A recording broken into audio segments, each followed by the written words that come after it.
Hola muchachos, vamos a trabajar hoy ángulo de elevación y ángulo de depresión. El ángulo de elevación se refiere al ángulo formado por la línea horizontal y la línea de visión del observador hacia arriba.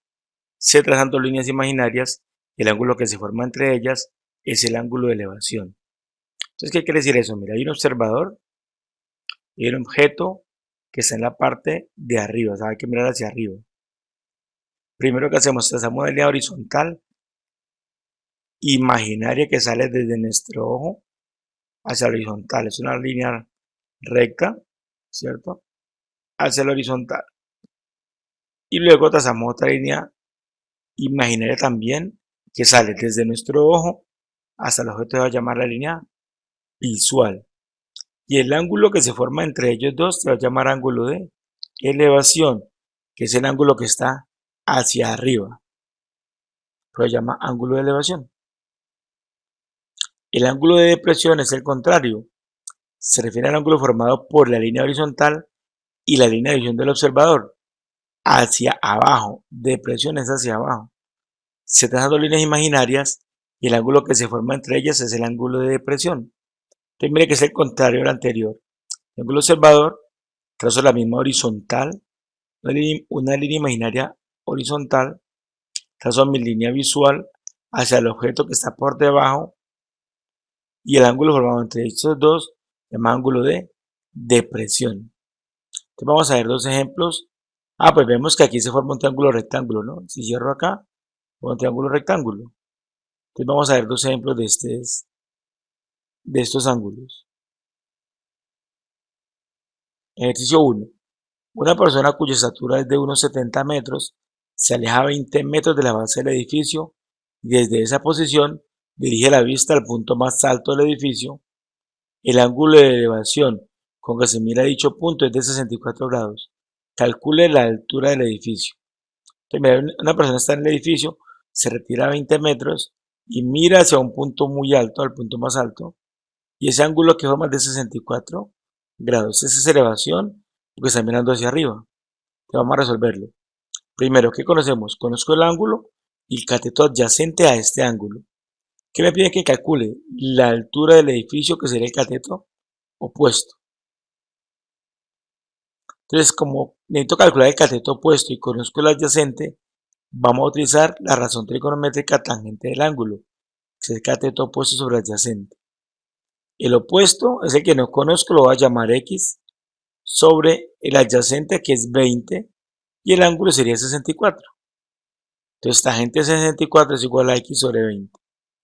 Despejando, necesito que la X quede sola, el 20 que está dividiendo pasará a multiplicar. 20 por tangente de 64 es igual a X. Finalmente, hacer la próxima me da 41 metros. ¿Qué quiere decir? Que desde aquí, ¿dónde está aquí el lápiz un momentico? Esta pluma. Que desde aquí hasta esta punta hay 41 metros. Pero ¿qué me falta calcular? La distancia de este punto hasta el suelo. Pero ¿cuánto es esa distancia? Ya me lo dan, el ejercicio me lo da. Una persona cuya estatura es de unos 70 metros. ¿Qué quiere decir entonces? Quiere decir entonces que yo voy a calcular la distancia. Entonces, para calcular la altura total del edificio debo sumarle la altura de la persona. Entonces, la altura del edificio es igual a 41 metros que nos dio, ¿cierto? Más el 1,70 metros. Eso me da 42,70 metros, que es lo que mide el edificio total. Miremos nuestro segundo ejercicio. Desde un faro que mide 32,4 metros de altura, se observa un bote con un ángulo de depresión de 41 grados. ¿A qué distancia se encuentra el bote del faro? Si la altura es 32,4 metros. Dice que el ángulo de depresión, entonces miremos, trazo mi horizontal y esta es la visual del observador. El ángulo que hay entre estos dos es 41 grados. Es el ejercicio. Entonces, si yo veo aquí hay un triángulo incompleto, entonces ¿qué vamos a hacer? Vamos a utilizar esta plumita por acá y miremos que este señor de aquí,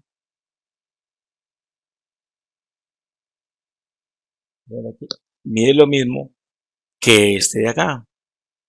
sea que este mide 32,4 metros.